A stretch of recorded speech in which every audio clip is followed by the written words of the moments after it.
মুসা নবী আল্লাহরে দেখতে গেছে তুর পাহাড়ে, ঘটনা জানেন না? সূরা তাহা সূরা কসাসে ঘটনা আছে। এদিকে বিবি সফুরা সোয়াইব আলাইহিস সালামের মেয়ে, তার বিবি গর্ভে বাচ্চা, শীত। মুসা নবী যাবে মিশরে, রাস্তার মাঝে ব্যথা শুরু হয়ে গেছে, আগুনের দরকার। মুসা নবী আগুন আনতে যায়, দেখে সামনে আগুন, খেজুর গাছের মতো একটা গাছে আগুন জ্বলে। আল্লাহর কুদরত, যত নবী আগায় আগুন তত পিছনে যায়।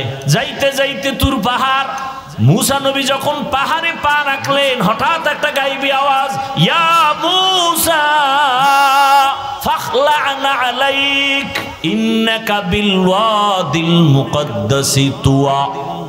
এই মুসা, জুতা খোলো, এটা পবিত্র উপত্যকা তুর পর্বত। মুসা নবী কয়, দুনিয়ার কেউ যদি আওয়াজটা দেয়, হয়তো ডান দিক থেকে না হয় বাম দিক, না হয় সামন দিক, না হয় পিছন দিক, কিন্তু জুতা খোলার আওয়াজটা আমি চতুর্মুখী পাইলাম, চারদিক থেকে। আমি প্রশ্ন করলাম, মান আনতা, আপনি কে? গাইবী জবাব আসলো, আনা রব্বুক, আমি তো রব। মুসা নবী কয়, এই সুযোগ তার ছাড়া যাবে না। এবার মুসা নবী জুতা খুইলা রবের সাথে কথা শুরু করছেন। করতে করতে কথা বাড়ে, ভালোবাসা বাড়ে, মোহব্বত বাড়ে। কয় পর্দার আড়ালে আর কত কথা হবে, এইবার দেখা দরকার। মুসা নবী কয়, রব্বি আরিনি, ও আল্লাহ আমার একটু দেখা দাও, আমি তোমারে দেখব। আল্লাহও কঠিন হয়ে গেলেন, লান তারানি, কখনো আমাকে দেখতে পারবা না। মানে আল্লাহ বাহানা করতেছেন যে ভালোবাসা আরো বাড়ুক। মুসা নবীর অন্তরে আগ্রহ, কথা এত মজা, না জানি তাকে দেখতে কত মজা। শেষ পর্যন্ত মুসা নবীকে না দেখে যাব না। ওদিকে বিবি সফুরা গর্ভে বাচ্চা নিয়ে কাতরাইতেছে, পেটে ব্যথা। আল্লাহ কয়, যখন দেখতে ইচ্ছে, একটা শর্ত আছে। কি? আগামীকাল সকালবেলা আসবা, তুর পাহাড়ে একটু নূরের তাজাল্লি ছাড়বো, যদি সইতে পারো তো আমারে দেখা কিছুটা সম্ভব হবে, না হয় তুমি তো পারবা না আমাকে দেখতে, কারণ আমাকে দেখার যেই পাওয়ার লাগে সেই পাওয়ার তোমার নজরে নাই। মুসা নবী কয়, ঠিক আছে। পরের দিন আসছেন, ফালাম্মা তাজাল্লা রব্বুহু লিল জাবাল, একটু তাজাল্লি যখন ছাড়লেন, তুর পাহাড় পুড়িয়া গেল। মুসা নবী বেউস, সজাগ হইয়া কয়, আল্লাহ। মুসা এবার দেখবানি? না না না না, কাম হয়ে গেছে। এবার মুসা নবীর চোখের মধ্যে তো নূরের ঝলক লেগে গেছে, পাওয়ার বেড়ে গেছে। আল্লাহ কয়, এই মুসা, চোখের উপরে নেকাব লাগাও, কারণ দুনিয়ার কেউ যদি তাকায়, ওই তোমার চোখে লাগলেই তার চোখ অন্ধ হয়ে যাবে, কারণ তোমার চোখে পাওয়ার বেড়ে গেছে, নূরের তাজাল্লির আভা লেগেছে। গেছে বাড়ি তো না রাস্তায়। বিবি সফুরার অজান্তে যখন নজর হয়ে গেছে, একটা চোখ গেছে গিয়ে জাগাত। মুসা নবী, আরে আল্লাহ কইছিল মনে নেই, আমার দিকে তাকায় না, তাকায় না। সাথে সাথে নেকাব লাগাই দিছে। বিবি কয়, স্বামীরে দেখবো না তো এই দুনিয়া থেকে লাভ কি?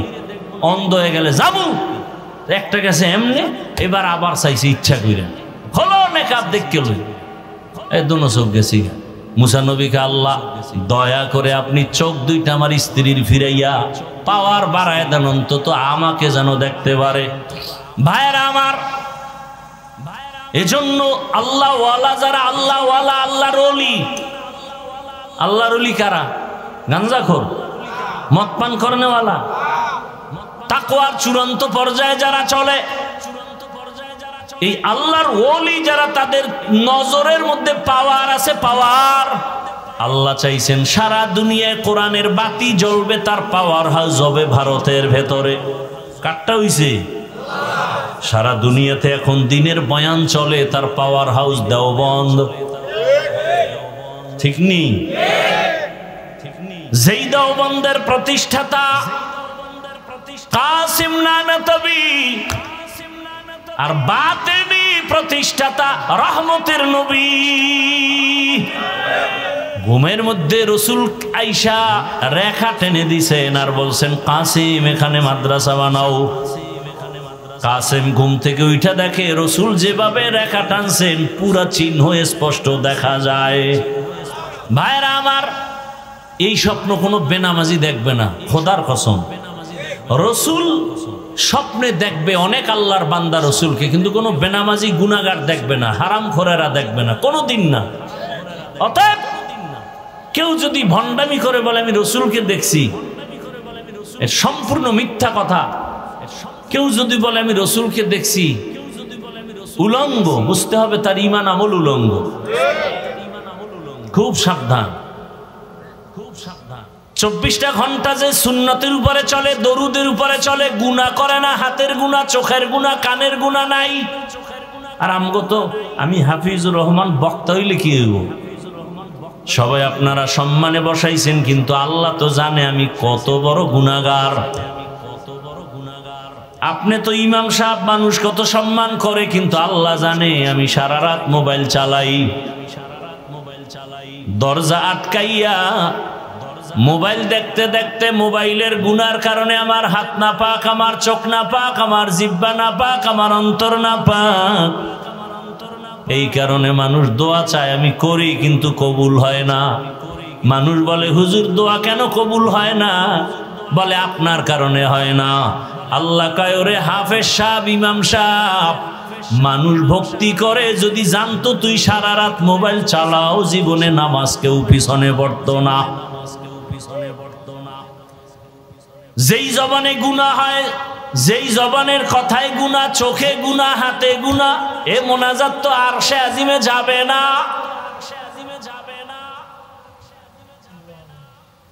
এই জন্য বলি মাওলানা হইছি, বক্তা হইছি, মানুষ এখনো হতে পারি নাই। আপনারা সবাই আমার সামনে মানুষ, আমি মানুষ হতে পারি নাই। কারণ আপনারা ছবি তোলার জন্য পাগল, সবাই একদিক, আর আমি একা বিরোধিতা করি। তার মানে আমি, আপনারা মানুষ, আমি এখনো অমানুষ, মানুষ হতে পারি নাই। হইলে আপনাদেরটা মানতে আমার বাধা কেন? আসলে আমি মানুষ হইতে পারি নাই। বক্তা হওয়া কঠিন না, মানুষ হওয়া কঠিন। মাওলানা হওয়া সহজ, মানুষ হওয়া কঠিন। এজন্য বক্তা হয়ে গেছি, কিন্তু মানুষ এখনো হতে পারি নাই। মানুষ যদি হইতাম তাহলে আমি কেন লাইক দেওয়ার বিরোধিতা করি? আমি কেন ফেসবুক চালাই না? সেদিন ঢাকাতে এক জায়গায় গেলাম, লোকটা আমার ভক্ত, অনেক উপরের দরজার, কিন্তু দেখে নাই, কোনো কারণে দেখা হয়ে গেছে। অনেক জায়গায় বইছি, চুপচাপ কেউ নাই, পাশে বইয়ে কয় হুজুর ডোন্ট মাইন্ড, আমি আপনার অন্ধভক্ত, যদি কিছু মনে না করেন। আচ্ছা বলেন কি, আপনার ফেসবুক আইডিটা একটু দেন, আমি অ্যাড হয়ে যাই আপনার আইডি, ঠিকানাটা দেন। আমি বললাম আল্লাহ সাক্ষী, আমার হায়াতে আমি ফেসবুক চালাই না। ও মাথায় হাত দিয়ে কয় না, ফেসবুক ছাড়া কি এই দুনিয়া কেউ চলতে পারে? আপনি কি বলেন? সম্ভব? 1 মিনিট তাকায় রইল আর মাথায় হাত দিয়ে, এটা কি সম্ভব? কেমনে সম্ভব? ফেসবুক ছাড়া চলা সম্ভব? আমি বললাম আর আশ্চর্য, আমার মোবাইলটা চেক করেন, ইউটিউবও নাই, ডিলেট করে ফেলেছি। কারণ কিছু দেখতে গেলে ওয়াজ দেখবো, আসে নারীদের অ্যাপ, বন্ধ করে দিয়েছে আজকে 3 বছর। কেন? আমি মানুষ হতে পারি নাই। মানুষ হইলে সব মানুষের সাথে আমি কেন তাল মিলাইতে পারি না? জানি না কবে আপনাদের মতো মানুষ হতে পারবো। যত কথা বলি কেমন যেন আপনাদের মনের উল্টা, সবই উল্টা। আল্লাহ আমাকে হেদায়েত দান করেন। আপনাদের লাগলে আপনারা বইলে নিন, আমার হেদায়েত দরকার খুব বেশি। হুজুর হইছে দেখে জান্নাত এত সোজা। জান্নাত পাওয়া যদি সহজ হয়, জান্নাতের টিকিট হাতে নিয়ে সারা জীবন আবু বকর কাঁদলেন কেন? জান্নাতের টিকিট হাতে পাইয়া রাসূলের সাহাবী ওমর আজীবন কান্না করলেন কেন? তাহলে আমার উপায় কি? তাদের ইলম, তাদের আমল, তাদের নামাজ, তাদের রোজা, তাদের তাকওয়া কত সুন্দর, সেই তুলনায় তো আমার নামাজ নামাজই না। এরপরও তারা কাঁদছে না জীবন। আমার তো গলায় রশি লাগায় কান্না দরকার। এইবারও রসুলের রওজায় ঢুকলাম, রিয়াজুল জান্নাহ। আমগো বাংলাদেশিরা কয় হুজুর এখানে পুলিশ 10 মিনিটের বেশি থাকতে দেয় না, উঠায় দেয়, আপনি থাকেন, আমরা পুলিশের বলতেছি। আসরের আগে ঢুকছি, এরপরে বসলাম, নামাজ পড়লাম, আসরের পরে ঢুকছি। 10 মিনিট হয়ে গেছে, পুলিশ আয় বলে উঠেন। ওরা ইশারা দিয়ে বলল, শেষ পর্যন্ত মাগরিব ওরা পড়াইলো ওখানে। আমি নামাজই পড়তে রইলাম। মাগরিবের পরে বলে, হুজুর আপনি প্রয়োজনে এসা হইরা যান, কোনো টেনশন নাই। আমি বললাম, না, পেছনে অনেক মানুষ, কার হক নষ্ট করব? যতটুকু পাইছি আলহামদুলিল্লাহ, এটা বেইনসাফি হবে। তখন বসে বসে দেখলাম একটা খুঁটি, মোটা মোটা খুঁটি, পিলার। ওই পিলারের উপর আরবিতে লেখা আছে সতুনে তওবা, তওবার খুঁটি। আর একটা খুঁটির উপরে আরবিতে লেখা সতুনে আয়েশা, আয়েশার খুঁটি। আর একটা খুঁটির উপরে আরবিতে লেখা আছে উস্তুনে হান্নানা, উস্তুনে হান্নানার খুঁটি। তো তওবার ঘটনা তো আমি জানি। একজন সাহাবী রসুলের সামান্য একটু অপরাধ হয়ে গেছে, রসুল তার উপরে বেজার। সাহাবী বিবিরে ডাক দিয়ে কয়, বিবি আমারে নিয়া মসজিদে নববীতে চলো। রসুল আমার দিকে রাগ করে তাকায় না, আমি সালাম দিলেও নেয় না। আমারে আইনা চলো, রাতের গভীরে কেউ নাই। একটা রশি নিয়ে আসছে, খুঁটির গোড়ায় বৈশা কয়, বিবি আমারে হাত পিছে নিয়ে খুঁটির সাথে কঠিন ভাবে বাঁধো। এমন ভাবে বাঁধছে। এবার সাহাবী কান্না শুরু করলেন আর বললেন, বিবি যাও, আল্লাহর রসুলের উপরে আল্লাহ আয়াত নাজিল কইরা যতক্ষণ আমারে ক্ষমার ঘোষণা না দিবেন, আমার রশিও খুলবা না, আমি কান্নাও বন্ধ করব। সাহাবী খুঁটির গোড়ায় বাইদা বিবি চলে গেছে। রসুল দেখতেছেন, কিছু বলেন না, চুপচাপ নামাজ পড়ায় চলে যা। কঠিন কোনো অন্যায় না। সাহাবী কাঁদতেছেন, এত কান্না। কয়েকদিন পর আল্লাহ পাকের রসুলের কাছে জিবরাইল এসে হাজির। আয়াত নিয়ে কয়, ইয়া রাসূলুল্লাহ, আপনার ওই তওবাকারীকে আল্লাহ মাফ করে দিয়েছেন। রহমতের নবী যাইয়া চোখের পানি ছেড়ে কয়, তোর কপাল খুলছে রে সাহাবী, আল্লাহ পাক আয়াত নিয়ে পাঠায় দিছেন, তোরে মাফ করে দিছে। ওই দিন থেকে খুঁটির নাম হয়ে গেছে সতুনে তওবা, তওবার খুঁটি। যেই খুঁটির উপরে লেখা সতুনে আয়েশা, আম্মা জান আয়েশা রাদিয়াল্লাহু আনহা ওই খুঁটির গোড়ায় বৈশা বেশি বেশি ইবাদত করতেন, ইতিকাফ করতেন, নামাজ পড়তেন। ওই জন্য ওখানে লেখা আয়েশার খুঁটি।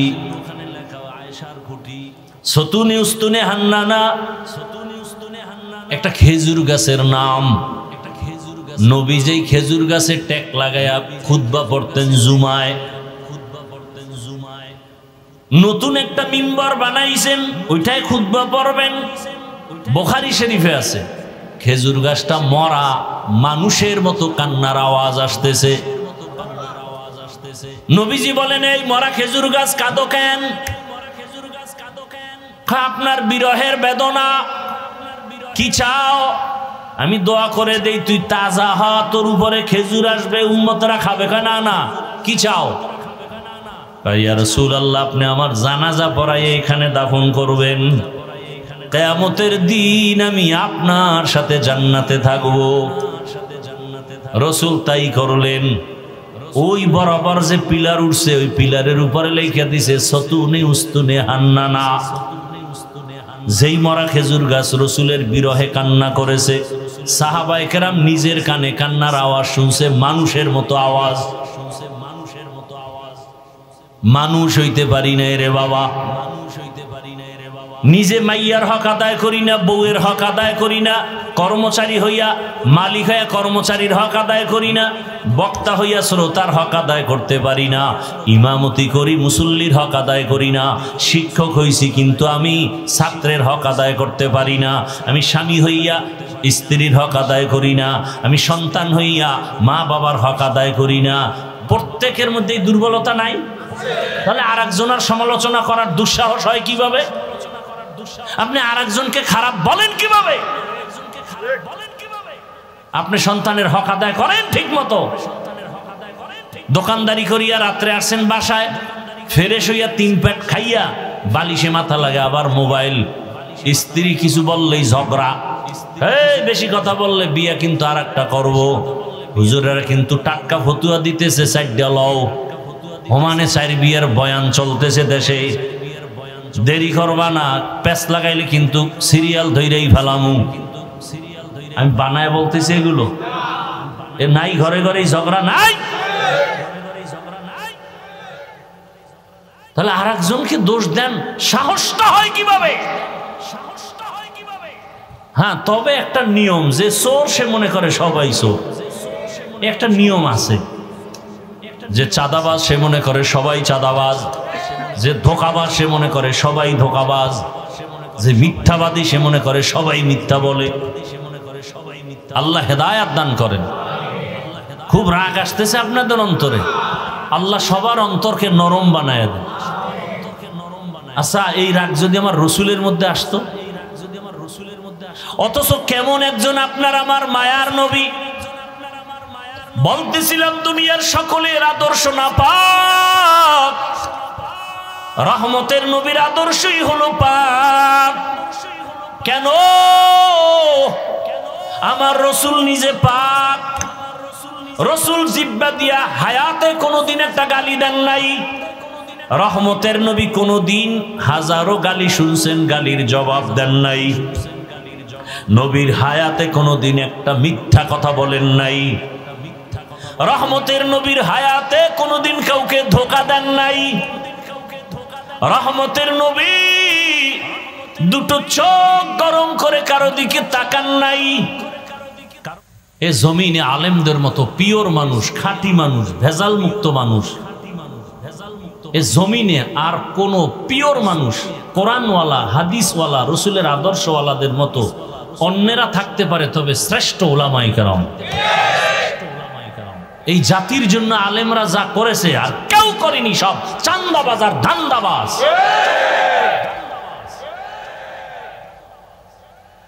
বলেন তো, সরকারি চাকরি আর বেসরকারি চাকরি যারা করে, ডিউটি কয় ঘন্টা প্রতিদিন? 8 ঘন্টা। নিম্নে বেতন কত? 20,000 ধরে নিলাম। টেবিলের তলে আরো কত কিছু পায়, মুক্তার দানা। বাংলাদেশ তো এই দিক দিয়ে আগানো, টেবিলের তলে অনেক কিছু পাওয়া যায়, মাশাআল্লাহ, অনেক কিছু পায়। রাতারাতি কলা গাছ। বলুন তো, 8 ঘন্টা ডিউটি, মাসে বেতন 20,000, এরপরে ডানে বামে তো এমনি হেমনে আছেই। হৃদয় থেকে বলবেন, মানেন আর না মানেন, সত্য কথাটা সাপোর্ট করেন, স্বীকার করেন। একজন ইমাম সাহেবের ডিউটি কত ঘন্টা প্রতিদিন? সত্য কথাটা বলেন। মাসে বেতন কত? আপনার বিবেককে জিজ্ঞেস করেন তো, এর থেকে জুলুম আর জমিনে কি হতে পারে? তাও তো ইমামকে রিমান্ডে রাখে কমিটি, রিমান্ডে। একক তো নামাজে না থাকলে রিক্সাওয়ালা কয়, গেছিলেন কই? ইমাম সাহেব কয়, কে তুমি? আমি রিক্সা চালাই। কয়, এত দাপট কেন? কয়, 5 টাকা বেতন দেই, তার বাহাদুরি। এরকম বেয়াদব আছে না নাই?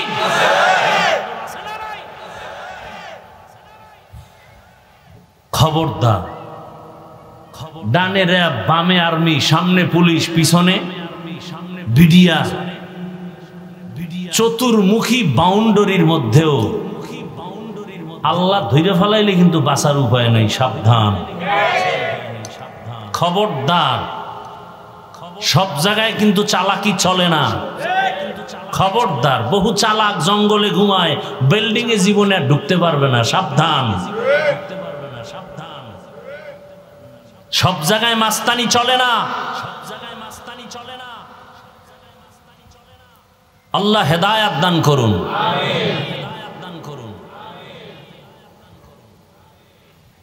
সম্মান আল্লাহ দেন, টাকা দিয়েই চেয়ারে বসি নেই। চেয়ারম্যানের চেয়ারের মেয়াদ শেষ, এমপি সাহেবেরটা শেষ, কোরআনওয়ালার চেয়ার কোনো মেয়াদ নাই।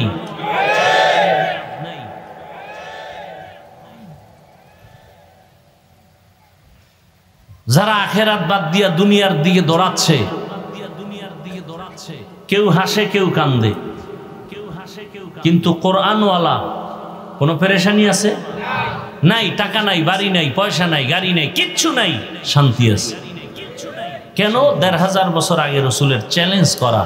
দুই জিনিস যারা ধরে রাখবে, আমি রসুল চ্যালেঞ্জ দিলাম, এদের ঈমানও যাবে না, সম্মানও যাবে না।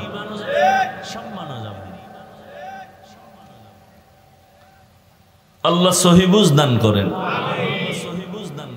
কত যুবক জেনারেল লাইনে পড়ে ঢাকা কলেজে, মাঝে মাঝে ওয়াজে দেখা হয় বা মাদ্রাসা আছে, ব্যবহার দেখলে মনে হয় রুমাল দিয়া পাও মোছাইয়ে দিন। যে মানুষ কি এত ভালো হইতে পারে, তাও জেনারেল লাইনের যুবক। আবার কিছু যুবকদের, কিছু ওই লাইনের মানুষের ব্যবহার শুনলে এত কষ্ট পায় যে ইমাম বয়ান করতেছে, সামনে দাঁড়ায় প্রতিবাদ, হুজুর এমনে কইরেন না, হেমনে করেন। জীবনভর ডাউলের পানি খাইয়া কোরআন হাদিস শিখলাম আমি, আর বয়ান শিখে আমাকে সুদখোর, ঘুষখোর। কি আজীব কারবার! এই চেয়ারে বসতে জীবনটা মাটির সাথে মিশে গেছে। আল্লাহ দয়া করে টান দিয়ে বঙ্গোপসাগর থেকে নিয়ে আসছেন। টাকা দিয়ে উঠা যায় না। এসে মহামারী, করোনা, স্কুল বন্ধ, কলেজ বন্ধ, চাকরি বন্ধ, ব্যবসা বন্ধ, ফ্যাক্টরি বন্ধ, সব বন্ধ। ইতিহাস মুছে দিও না, লিখে রাখো। সে সময় একটা কোরআনের মাদ্রাসা বন্ধ হয়নি। বাবাকে করোনায় আক্রান্ত করছে, তার রেখে যাওয়া 2 কুলাঙ্গার শিক্ষিত সন্তান, কুলাঙ্গার ট্রিপল মাস্ক লাগায় বসে আছে, বাবার লাশের কাছে যায় না করোনা। এক পর্যায়ে বাবায় মরে গেল। এলাকার গরিবদের টাকা দিলাম, লাশটা টেনে রাস্তায় ফেলে দিল। রাস্তায় ফেলে দিল, জানালা লক করে দিল। একবারও তাকায় দেখলো না লাশটা কি কুকুর খেলো না জানাজা হলো। ইতিহাস মানুষকে অনেক উপরে নিয়ে নেয়। ইতিহাসের সাথে বেঈমানি চলে না। সেই লাশ একটা না দুইটা না, শত শত লাশ আমার দেশের টুপিওয়ালা আলেমরা কাঁধে নিয়েছেন, গোসল করিয়েছেন, কাফন পড়াইছেন, জানাজা পড়ায় কবরে রাখছেন। শত শত করোনার লাশ, একজন হুজুরও করোনায় মরে নাই।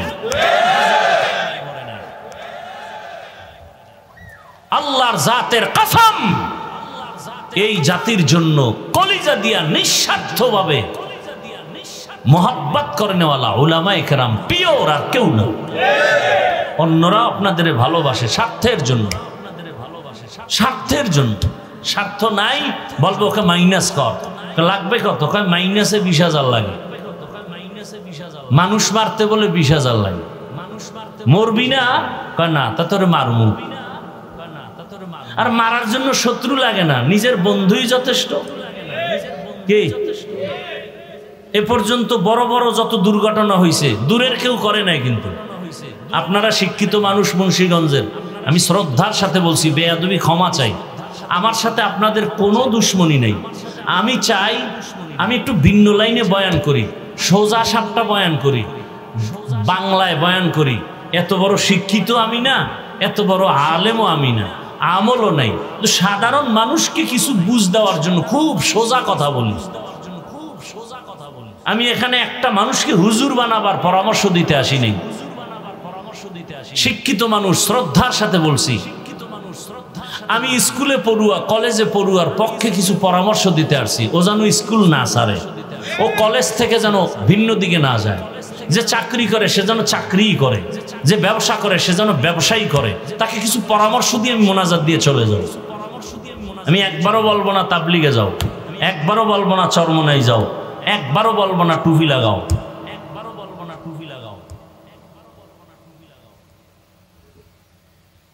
সাবধান, সাবধান। আল্লাহ আমাকে হেদায়েত দান করেন। আপনাদের হেদায়েত লাগবে কিনা এটা তো আপনাদের ভালো জানা দরকার, এবং আপনারাও দোয়া করা, নিজেরটা নিজে দোয়া করেন। আমগো দিয়া ফাও দোয়ার কত করাইবে, আর দোয়া করুমু যে তাও ভয় লাগে, দোয়া করলেই মামলা।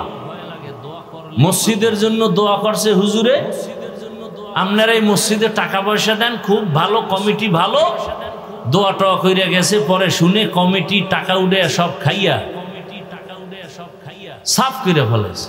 এলাকাবাসী গরম, কমিটিরও দোষ নাই, মসজিদেরও দোষ নাই, চান্দা যারা দেশে এগো দোষ নাই। দোয়া করছে কে? এরে ধর। দোয়া করলো কেন? এই জন্য দোয়াও কমায় দিছে, গোপনে করি চুপচাপ আল্লাহর কাছে। কারণ একজন আলেম বাংলাদেশে পাবেন না যে উম্মতের নিয়ে ভাবে না, দোয়া করে না। কত কষ্ট দেন আপনারা আমাদেরকে, ফেসবুকে লেখেন, গালাগালি করেন, ইশারা ইঙ্গিতে কত কিছু করেন। একজন আলেম কোনোদিন রাগ করে না, বেতন ৮,০০০ বাকি, কিচ্ছু বলেন, বরং মোনাজাতটা দিয়া কি দোয়া, আল্লাহ অসুস্থদেরকে সুস্থ বানাও, কবরওয়ালাদের জান্নাত দাও, ব্যবসা চাকরি যারা করে বরকত দাও। কি পরিমাণ দোয়া করে! এ কারণে আমাদের টাকা না থাকলেও আল্লাহ সম্মান দিছেন। এই সম্মানটা আমি আলেম হিসেবে পাচ্ছি তা না, আপনিও পাবেন। রসুলের আদর্শ লাগান, সম্মান আপনারও বেড়ে যাবে। কোনো বিপদ আসবে না আপনার উপরে, আমি গ্যারান্টি দিলাম। আপনি যে কোনো দল করেন, আমি গ্যারান্টি দিলাম, রসুলের আদর্শ লাগায় দেন, আপনার উপরে কোনো বিপদ আসবে না। আল্লাহ, ওলামায়ে কেরাম আলোচনা করেছেন। আমি আপনাদের ধৈর্যের উপরে দু চারটি কথা বলবো এবং সেই নিয়তে কোরআনে হাকিমের এক টুকরা আয়াত, রসুলের একটি হাদিস পড়েছি। আল্লাহ বলেন, মা আতাকুমুর রাসূলু ফাখুযু। হে রাসূল, আপনি বলে দেন আমি আল্লাহ পাকের অমীয় বাণী, মূলত আমি বলতেছি। ও দুনিয়াওয়ালারা, আমার রসুল তোমাদের সামনে যা নিয়ে আসছেন তা আঁকড়াইয়া ধরো। ওয়ামা নাহাকুম আনহু ফান্তাহু। যেই জিনিস বিষয় তোমাদের রসুল নিষেধ করেছেন তার থেকে ফিরে থাকো। রহমতের নবী বলেন, বিদায় বেলা আমি রওজা মোবারকে চলে যাব, তবে দুটো জিনিস তোমাদের মাঝে রেখে গেলাম। আঁকড়াইয়া যদি ধরতে পারো, ঈমানও যাবে না, সম্মানও যাবে না। না, আলেমগো আলাদা কয় নাই, সবার জন্য। এক নম্বরে কোরআন, দ্বিতীয় হলো নবীর সুন্নাত আদর্শ। এই দুইটা জিনিস যারা আঁকড়ায় ধরবেন, রহমতের নবী বলেন, ঈমানও যাবে না, সম্মানও কখনো যাবে না। ১৫০০ বছর পর এই মুন্সিগঞ্জের এলাকা, এতগুলো মানুষ যদি কোনো টাকাওয়ালা এক জায়গায় জমা করতে চাইতেন, এক নম্বরে তাদের এই মানুষগুলো আসার যাওয়ার জন্য ফ্রি গাড়ি দেওয়া লাগতো, ফ্রি। আমি কিন্তু শুরুতেই বলছিলাম, সত্য কথা না, মানেন আর না মানেন স্বীকার করেন, গাড়ি লাগতো নি। এরপরে এখানে আসার পরে ভিআইপি বসার ব্যবস্থা লাগতো না, ভিআইপি চেয়ার, অন্য কিছু। এরপরে আবার ফাঁকে ফাঁকে নাস্তা, না হয় চেয়ারের বাড়ি। এরপরে এই মানুষগুলোকে নিয়ন্ত্রণ করার জন্য আবার পুলিশ, কত র‍্যাব। আল্লাহ বিবেক দিছে, একটু চিন্তা করেন তো, এখানে আপনারা যারা আসছেন, এই জঙ্গল বাগানের ভেতরে কাউকে জোর করে আনা হয় নাই, ফ্রি গাড়ি দেওয়া হয় নাই। কেউ পায়ে হেঁটে আসছেন, অথবা কেউ রিক্সা ভাড়া দিয়ে আসছেন। টাকা নিবেন দূরের কথা, অনেকে এখানে টাকা দানও করেছেন। বসার ভিআইপি ব্যবস্থা আছে। পৃথিবীতে এর থেকে থার্ড ক্লাসের বিছানার নাই। বিয়ার অনুষ্ঠানে বিছনা দিল, অনেকের মনে কষ্ট আসবে, বলবে তোর বিয়ার গুল্লি মারি গেলাম, বিছনা দিতে পারো না, তোর দাওয়াত দিতে কইছে গে। কিন্তু এই নরমাল বিছানায় যে বসছেন, কে ভিআইপি, কে নন ভিআইপি, কে শিক্ষিত, কে মূর্খ, কে আলেম, কে গায়রে আলেম, সব একাকার হয়ে বসছেন, কারো অন্তরে কোনো কষ্ট নাই। নাস্তা একটু পরে দেওয়া হবে, নাস্তাও নাই। অনেকের পেটে হালকা পাতলা ক্ষুধাও লাগছে, ভিতরে ক্ষুধা। কিন্তু এরপরও মানুষগুলোকে যদি আমি বলি, ভাইজানেরা কেন বসছেন, কতক্ষণ থাকবেন, বলে আমরা টাকার জন্য বসি নাই, আল্লাহর মোহাব্বত, রাসূলের মোহাব্বত, যদি আমাদের সারা রাত্র আপনি বয়ান দিয়া রাখেন, আমরা সারা রাত বসে থাকতে রাজি। এটা কি হাফিজুর রহমানের ক্রেডিট, ওর বাপের ক্রেডিট, ওর দাদার ক্রেডিট? একমাত্র ১৫০০ বছর আগের রসুলের আদর্শের দ্বারা এটা সম্ভব। এবার বুঝেন রসুলের আদর্শ কত প্রিয়। আয়াত হাদিসের তর্জমা বলে ফেলেছি, এবার সংক্ষেপ কিছু ব্যাখ্যা। উঠা বসা করলেই মোনাজাত। ব্যাখ্যা কি কথাটা হবে? আল্লাহ বলছেন রসুল যা নিয়ে আসছেন আঁকড়ায় ধরো। প্রশ্ন হলো রসুল কি নিয়ে আসছেন, কবে আসছেন, কেন আসছেন, কি নিয়ে আসছেন? এই কথাগুলোর জবাব বর্তমানে আপনারা জানেন আরবি রবিউল আউয়াল চলে। সারা বাংলাদেশে আলোচনা চলতেছে রবিউল আউয়াল, রসুলের জন্ম জন্ম জন্ম। মার যত কমতেছে আলোচনাও কমতেছে। অথচ আমার রসুল তো এমন, নবীর দুনিয়াতে আসার আগেও আলোচনা, যাওয়ার পরেও আলোচনা, 12 মাস আলোচনা, দিনেও আলোচনা, রাতেও আলোচনা, মানুষের মাঝেও আলোচনা, আকাশে আলোচনা, ফেরেশতার মাঝে আলোচনা, জিনের মাঝে আলোচনা। 1 সেকেন্ডের জন্য বন্ধ হওয়ার মতো না। কারণ রসুলের আদর্শ বন্ধ করলে তার নামাজ হবে না, রোজা হবে না, জিকির হবে না, তেলাওয়াত হবে না, ঘুম হবে না, কিচ্ছু হবে না। রহমতের নবী আমার রবিউল আউয়াল মাসে জমিনে আসলেন, আবার রবিউল আউয়ালেই দুনিয়া থেকে রসুল বিদায় নিলেন। নবী কি নিয়ে আসছেন আর কি রেখে চলে গেলেন? সংক্ষেপ জবাব, নবী কি নিয়ে আসছেন আল্লাহ আর এক আয়াতে বলেন, লাকাদ কানা লাকুম ফি রাসূলিল্লাহি উসওয়াতুন হাসানাহ। দুনিয়ার মানুষ, তোমাদের জন্য রসুলের মধ্যে রয়েছে শ্রেষ্ঠ আদর্শ, উত্তম আদর্শ। কেমন উত্তম?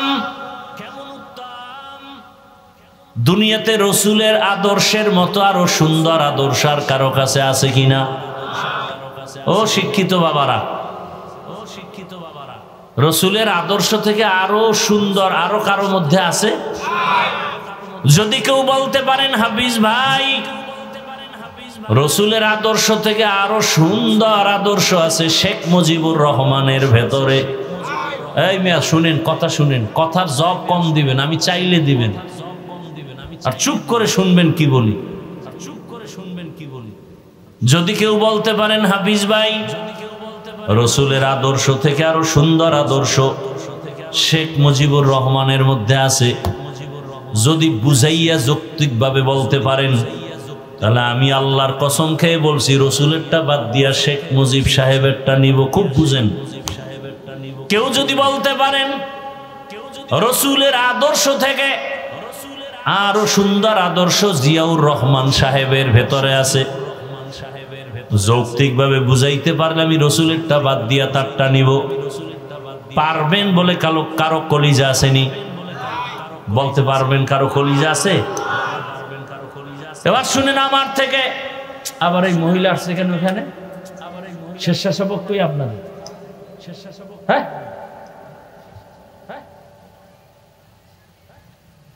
কি আশ্চর্য ব্যাপার!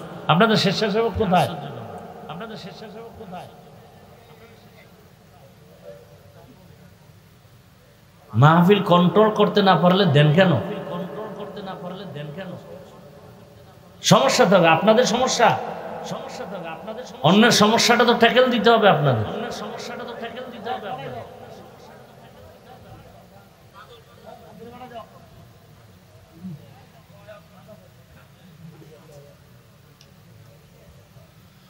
আল্লাহ আল্লাহ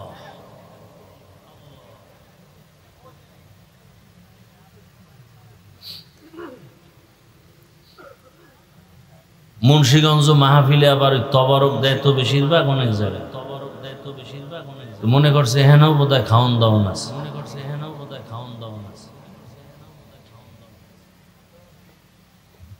কি বলতেছিলাম? রহমতের নবীর আদর্শ থেকে দামি আদর্শ আপনারা বলেছেন নাই, তারপর আমি 1 মিনিটের জন্য বলেছি। শেখ মুজিবুর রহমান, জিয়াউর রহমান, এরশাদ সাহেব সহ বাদ দেন, এদের থেকে আরো হাই আব্রাহাম লিঙ্কন, তার আদর্শ গণতন্ত্র, মাও সেতুনের আদর্শ, লেনিনের আদর্শ, কালমার্সের আদর্শ, প্লেটোর আদর্শ। এক কথায় জবাব, দুনিয়ার সব আদর্শ নাপাক, রহমতের নবীর আদর্শই হলো পাক। দুনিয়ার অন্যদের আদর্শ নাপাক কেন? পুরা মানুষ নাপাক, দেমাগ নাপাক, খায় নাপাক, 3 বেলা খাইয়া টানে বিড়ি, এর উপরে গাঞ্জা, এর উপরে মদের বোতল। কথা বলেন না কেন? কেমন যেন একজনে কয়, যত বড় ভিআইপি তত বড় মদখোর, যত বড় ভিআইপি তত বড় সুদখোর। না, ভিআইপি হওয়া যায় না। কেমন দুনিয়া আছেন আপনারা জানেন? বিশাল একটা বাড়ি করবেন, লোন না নিলে আপনার বাড়ি সুন্দর হবে না, পেছে পেছে পড়ে যাবে। লোন নিবেন, আপনার জন্য মোটামুটি অনেক দুনিয়ার লাইনে চলা সহজ, ট্যাক্স আপনাকে অনেকটা সহজ করে দিবে। এমন দুনিয়া বলারও কায়দা নাই, বলনেওয়ালাও থাকবে না। আমি হাফিজুর রহমান বয়ানে বলে বাসায় যাব, কিন্তু এই কথাগুলো কোন মসজিদের জুমায় খতিব সাহেব যদি বলেন, কমিটির মহোদয়েরা বলবেন 1 মাসের জন্য বাড়িতে ঘুরে আসেন। কেন কেন? কয় শিয়ালের হাতে মুরগি আমানত, শিয়ালের কাছে মুরগি রাখলে যা হয়, ধর্মের চাবি সুদখোর আর ঘুষখোরের হাতে রাখলে তো তাই হবে। हकीकत से तो दुनिया बेखबर है, दुनिया की नुमाइश पर नजर है। नमी गुयम के अज दुनिया जुदा बाश, बहर कारे के बाशिबा खुदा बाश। রাগ করেন আপনারা? যদি বেশি কষ্টই লাগে তাহলে আমাকে বয়ান আপনারা লিখে দিয়ে আসার আগে একটা পুরো বয়ান দেখে দেখে পড়িয়া আসতে চলে যান, কোনো টেনশন নাই। একেবারে 4 পৃষ্ঠার একটা বই লই আইবেন, লেখা টেখে সুন্দর করে বাস নিচে দিয়ে নাম লেখেন, যদি কলিজা শক্ত থাকে নামটা লিখে দিবেন, আমি অমুক এলাকার অমুক, এই বয়ান আপনি করবেন। একেবারে আপনার নাম সহ বরকতের দোয়া তোয়া কইরা 4 পৃষ্ঠা টাটকা ভাবে পড়ে টরে আসতে চলে যান। নতুন এক সিস্টেম চালু হইলো দুনিয়ার জমিন।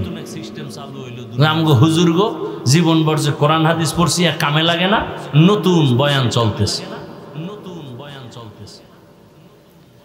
কইতেছি কোরআন হাদিসের কথা। অনেকের চেহারা কালো, অনেকের মনে কষ্ট, কি আজীব অবস্থা। তাহলে কোরআনের একটা ভুল বের করেন, কেউরে লাগবে না। আমি হাফিজুর রহমান একটা ভুল স্পষ্ট বের করে দেন, দুনিয়ার সব কোরআন জ্বালায় দিবে। এখন দাড়ি কেটে বেরোবো, আল্লাহর বিরুদ্ধে রাস্তায় নেমে যাব, আমরা নেমে যাব। কারণ আল্লাহ আছে, দলিল কোরআন। কিয়ামত হবে, দলিল কোরআন। ইসলাম ধর্ম সত্য, দলিল কোরআন। সে কোরআন ভুল মানি সব ভুল। কিন্তু আপনি দেওয়ার আগে চিন্তা করেন, আপনার বড়রাও কিন্তু আদা জল খাইয়া মাঠে নাইমাও ব্যর্থ। তারা পারছে কি আর আপনি কি পারো? আল্লাহ হেফাজতের জিম্মা নিয়েছেন কোরআন। ব্রিটিশ বেঈমানের দল ভারতের জমিনে শত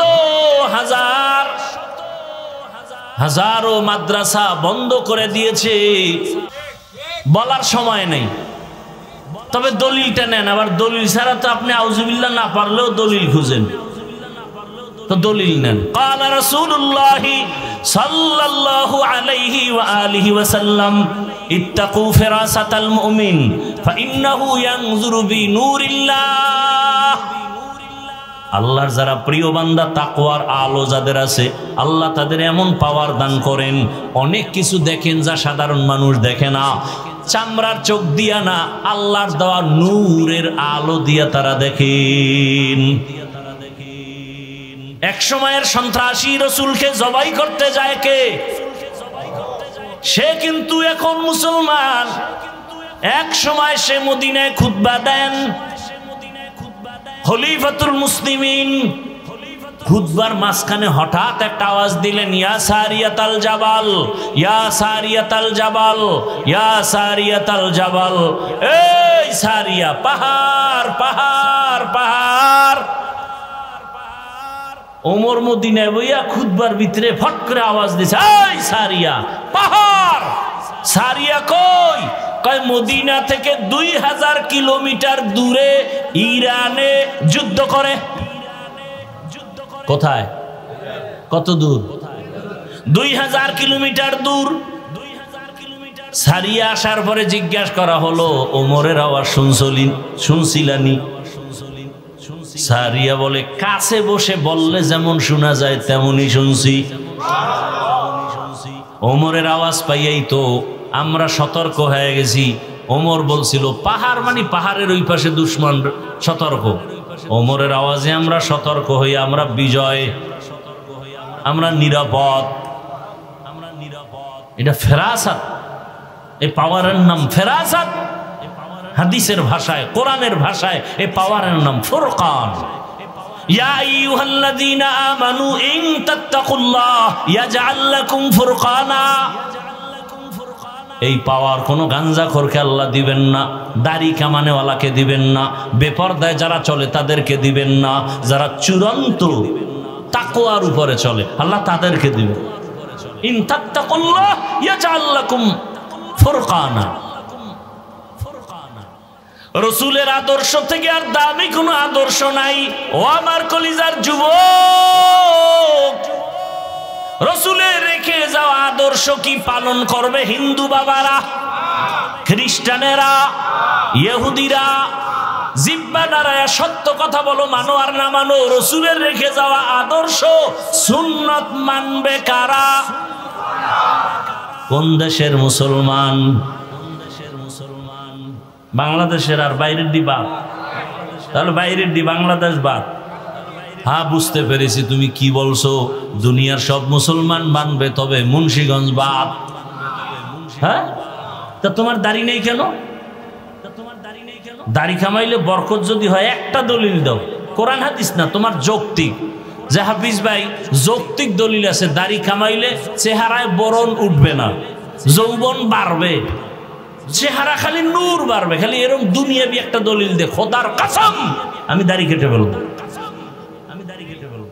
আমি না যাও বাবা। আমি বলতে চাই, তুমি স্কুলে পড়ো, কলেজে পড়ো, চাকরি করো, ব্যবসা করো, ধন্যবাদ, কলিজা দিয়া দোয়া করে গেলাম। ওখানে লেখাপড়া করে ডাক্তার হও, ইঞ্জিনিয়ার হও, প্রফেসর হও, এসপি হও, ওসি হও, ডিসি হও, এমপি হও, প্রফেসর হও, মন্ত্রী হও, বড় ব্যবসায়ী হও, তবে দাবি আমার ছোট একটা, বেয়াদব হইও না। অনুরোধ, খুব কঠিন অনুরোধ, বেয়াদব করি হইও না, বেয়াদবি করিও না। বলবা হাফিজ ভাই বেয়াদবি করব না, কথার ব্যাখ্যা কি? আর বেয়াদবি করলে হবে কি? আল্লাহর জাতের কসম, যদি ডাক্তার হও বেয়াদবি করো, মরার আগে পঙ্গু হইয়া জুতার বাড়ি খাইতে খাইতে মরবা, কপালে শান্তি আর আসবে না। এখন শুনো, বেয়াদবি করবা না কথার ব্যাখ্যা। 3টা জায়গায় বেয়াদবি করবা না, করলেই মরার আগে জীবন শেষ। তার মানে মরবি না, ধুকে ধুকে শরীর পচতে থাকবে। 1 নাম্বার জায়গা মা বাবা, বেয়াদবি করলেই তোর পতন শুরু। 2 নাম্বার জায়গা শিক্ষক, বেয়াদবি করলেই তোর গজব শুরু। 3 নাম্বার জায়গা ওলামায়ে কেরাম, মুরব্বী, বেয়াদবি করলেই কপাল শেষ, কোনো সন্দেহ নাই। এই 3 জায়গায় যারা বেয়াদবি করবে, মা বাবার সাথে যারা বেয়াদবি করবে, ও ডাক্তার হলেও কপাল পুড়ে যাবে, ও যা কিছু করবার জীবন শেষ, ধ্বংস হয়ে যাবে। আর যদি আদব রক্ষা করে মা বাবার দোয়া নিয়ে, শিক্ষকের দোয়া নিয়ে, আলেম ওলামার দোয়া নিয়ে ডাক্তার হয়, দেশের প্রত্যেকটা মানুষ মাথায় উঁচু করে সম্মান করবে। আর যদি বেয়াদবি করে ডাক্তার হয়, তাসলিমার মতো জুতার বাড়ি খেয়ে দেশ ছাড়তে হবে। তাসনিমা নাসরিন এমবিবিএস ডাক্তার, কপাল এমন পুরা পুড়ছে যে লাশও বাংলাদেশে আসবে কিনা সন্দেহ। এত বড় ডাক্তারের এই হালাত কেন? শুধু বেয়াদবির কারণে। আলেম ওলামার সাথে চ্যালেঞ্জ দিছে, পারে না আগাইতে। মানুষ হইয়া ডাক্তার হইয়া পশুর চরিত্র অবলম্বন করেছিল। ঢাকা কলেজের প্রফেসর আহমদ শরীফ কবর হাসর মানে নাই, এই জন্য কবরও হয় নাই। কি যুবক বাবারা, কি মনে করছো? ঘুমের তুইটাই বলতেছি না, তোমার তো খবরও নাই। ঢাকা কলেজের প্রফেসর আহমদ শরীফ কবর হাসর বিশ্বাস করে নাই, আর কবরও হয় নাই। মরার আগে ছেলে মেয়েদের বলছে আমার দেহটা কবরে দিবি না, আমি বিশ্বাস করি না মরণ হাসর কবর। ঠিকই ছেলে মেয়েরা লাশটাকে হসপিটালে দান করে দিছে, দেহ দান, কবর আর হয় নাই। ছেলে মেয়েরা যে গিয়ে যে বাবার কবর জিয়ারত করবে সেই কপালও নাই। ভাইজান এগুলো বলি কেন?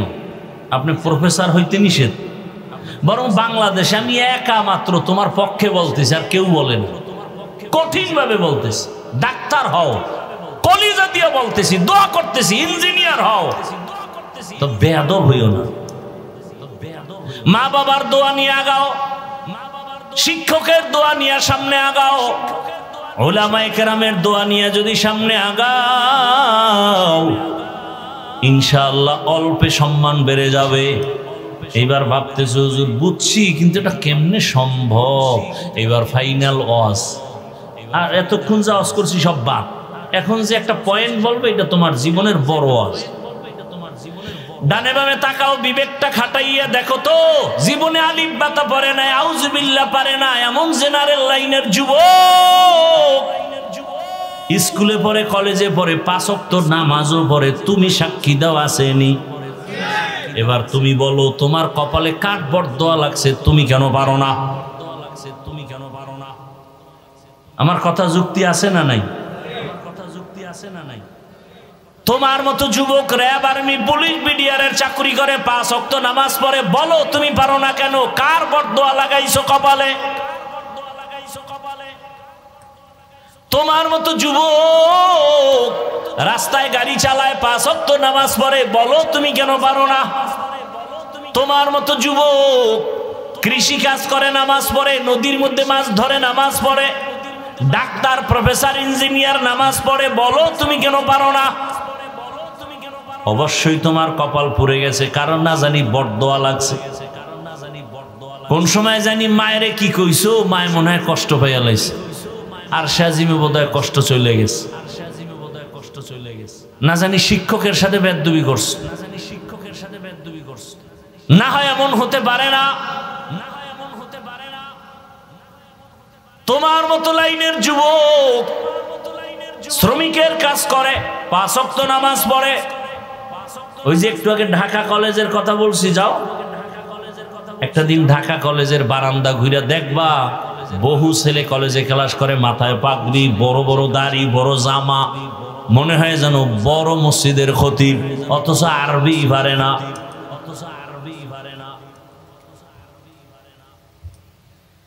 ও যুবক বাবা, ডাক্তার হও, ইঞ্জিনিয়ার হও, মা বাবার দোয়া নিয়ে আগাও। মনেরে শুধু এতটুকু প্রশ্ন করো, রে মন এত কপাল খারাপ কেন? হাফিজ ভাই তো আমাকে তাবলিগে যেতেই হবে বলে নাই, পীরের কাছে না গেলে জাহান্নামে যাব বলে নাই। আসলে আমার মতো যুবক যদি জেনারেল লাইনে থাকিয়া নামাজি হয়, আমি কেন পারি না? স্কুল কলেজে পড়ুয়া যদি নামাজ পড়ে, আমি কেন পারবো না? ও পর্দার আড়ালের মা বোনেরা, মাইকের আওয়াজ শুনতেছেন, আপনার মতো কত মা, কত বোন এই এলাকায় এখনো আছে, নামাজ ছাড়ে না, বেপরদায় চলে না, মোবাইলে সময় নষ্ট করে না। কত মা স্বামীর মাল খেয়ানত করে না। আম্মা জান, আপনি কেন পারেন না? এতক্ষণ আপনাদের সন্তানদের যত বয়ান শুনাইলাম, এগুলো বাস্তবায়নের জন্য আপনার দোয়া লাগবে, আপনার সুন্দর আদর্শ লাগবে। আম্মা জানেরা, দুনিয়াতে ইসলাম ছাড়া আপনাদের সম্মান আর কোনো ধর্মে দেয় নাই। সব ধর্মে নারীদের উপরে জুলুম করেছে, একমাত্র ইসলাম নারীর মর্যাদা দিয়েছে। ও আম্মা জান, এই কারণে আপনার কত দাম জানেননি, বলার আমার সময় নাই। এ দুনিয়াতে রহমতের নবী আলাদা নবী, তুলনাহীন নবী, যার চেহারা দেখলে বরকত, যার গুণগান জীবন ভর বললেও শেষ করা যাবে না, সেই নবী আলাদা। আল্লাহ পাক যার আশেক, সেই রসুলের কত শক্তি, কত যৌবন। 25 বছর বয়সে রহমতের নবী বিয়া করলেন এক বিধবা নারী, 2 জন স্বামী বিদায়ের পরে তৃতীয় রসুল। আবার বয়স আম্মাজান খাদিজার 40 বছর, রসুলের 25 বছর। আবার আম্মাজান খাদিজা একাধিক সন্তানের মা আগে হয়ে গেছেন, এখন রসুলের ঘরে আসছেন। নবীর বয়স 25, আম্মাজান খাদিজাতুল কুবরার বয়স 40। আবার 2 জন স্বামী গত হয়ে গেল। নবী বুঝায় দিলেন, নারীর ইজ্জত ইসলাম ছাড়া কেউ দিতে পারে নাই। আরবের চরিত্রহীন লম্পটেরা নারী পছন্দ করে না, কন্যা ঘরে আসলেই বাবা নিজে গলা টিপে মেরে ফেলে। কত বড় জালেম! রসুল আইসা সেই নারীদের জুলুম বন্ধ করায় দিলেন, কন্যা হত্যা বন্ধ করায় দিলেন। নবী বললেন, আমি এত বড় দামি নবী, আল্লাহর এত পেয়ারা, আমার একটা ছেলে নাই, আমি 4 কন্যার বাবা। আল্লাহর নবী বললেন, কন্যার বাবারা, একটা কন্যা যদি পাও তুমি একটা জান্নাতের মালিক, 2টা কন্যা যদি পাও তুমি 2 জান্নাতের মালিক। আমি রসুলের একটা ছেলে নাই, আমি 4 কন্যার বাবা। কন্যাদের মর্যাদা বাড়ায় দিলেন কে? আল্লাহ রসুলের মাধ্যমে বাড়ায় দিলেন। কন্যাদের হত্যা বন্ধ করালেন, নারীদের ইজ্জত বাড়ায় দিলেন। আমার দেশের মায়েরা কিছু রাস্তায় নামছে মিছিল করে অধিকার আদায়ের জন্য, আবার এদের সাথে কিছু লম্পটেরা তাল মিলে। আছে না নাই? আল্লাহর জাতের কসম, ইসলাম ছাড়া নারীর মর্যাদা কেউ দেয়নি। বুঝতে পারি না রে বাবা, বুঝতে পারি না রে বাবা। এ কারণে উল্টা পাল্টা আওয়াজ। আরে আম্মা জান, আপনাদের মর্যাদা এত বাড়ছে কেন? আপনারা নবীদের মায়ের মতো মা। দুনিয়াতে সব নবীরা মায়ের গর্ভে আসছেন, আপনারা ওলিদের মায়ের মতো, সাহাবায়ে কেরামের মায়ের মতোই মা। আপনারা তো আলেমের মায়ের মতোই মা। আপনারা তো খাদিজার মতো দামি নারীর মতো নারী, আয়েশা রাদিয়াল্লাহু আনহার মতোই তো দামি নারীর মতো নারী, ফাতেমা রাদিয়াল্লাহু আনহার মতোই তো আপনারা নারী। ওরে জানেন না আপনারা দুনিয়াতে এক বড় বেঈমানের নাম ফেরাউন, জানেননি? তার স্ত্রীর নাম কি? এত বড় বেঈমান ফেরাউন, তার ঘরের বিবি আসিয়া এত দামি। রহমতের নবী বলেন, কিয়ামতের ময়দানে আসিয়ার সাথে আমি মুহাম্মদের বিবাহ হবে। দেখছেননি? এরে আম্মা জানেরা, ফেরাউনের স্ত্রী এত বড় বেঈমানের ঘরে থাকি আল্লাহকে কেমন ভাবে আপন করে নিলেন। আপনার স্বামী তো ফেরাউনের মতো খারাপ না। আপনি যদি নামাজ আদায় করেন আপনার স্বামী খুশি হবে, বাধা দিবে না। আপনি যদি পর্দায় থাকেন আপনার স্বামী খুশি হবেন, বাধা দিবেন না। তাহলে আপনি কেন পারেন না? নিজে যদি আদর্শবান হইতেন আপনার ঘর বেহেশতের বাগান হতো, সন্তানগুলো আদর্শবান হতো, মানুষ দোয়া করত, আপনার সন্তানের দোয়ার কারণে আপনিও বড় দোয়া পাইতেন। এখনো সময় আছে, তওবা করেন, আর নামাজ ছাড়বেন না, বেপরদায় চলবেন না, মোবাইলে সময় নষ্ট করবেন না, আর কোনোদিন স্বামীর মাল খেয়ানত করবেন না। ও আমার যুবক বাবারা, আল্লাহর কাছে তওবা করেন, মরিয়া তো একদিন যেতেই হবে। আরে দুনিয়াতে বাহাদুরি আর কয়দিন? চোখের সামনে কত লাশ আর লাশ, পানির নিচে লাশ, গাড়ির নিচে লাশ, ঘুমের বিছানায় লাশ, অধিকাংশ যুবকের লাশ। কয়দিন আর বাঁচবারে যুবক বাবা? আগামীকাল এই টাইমে খবর যদি হয় তুমি মরিয়া গেছো, তোমার মা কান্না করবে, আমারে কে মা বলে ডাকবে। ওরে তোমার বাবায় দৌড়ায় যাবে, ইমাম সাহেব তাড়াতাড়ি আসেন, জানাজা পড়াতে হবে। আবার কাউকে পাঠাবে, দোকানে যাও কাফন কেনার জন্য, কেউ যাবে কবর খননের জন্য, কেউ যাবে তোমার গরম পানি গোসলের জন্য। ও আমার যুবক বাবা, এই দুনিয়া কিছুই না। তোমার আপন বন্ধুটা মোবাইলের নাম্বারটা ডিলিট করে ফেলবে। বন্ধু নাই, নাম্বার মোবাইলে রেখে লাভ নাই। অতএব তুমি একা একা বাঁশবাগানে পড়ে থাকবা। আজকে ডানে বামে বন্ধু বান্ধবের অভাব নাই। অন্ধকার কবরে একা, ওই কবরে আল্লাহকে নিয়ে যাও।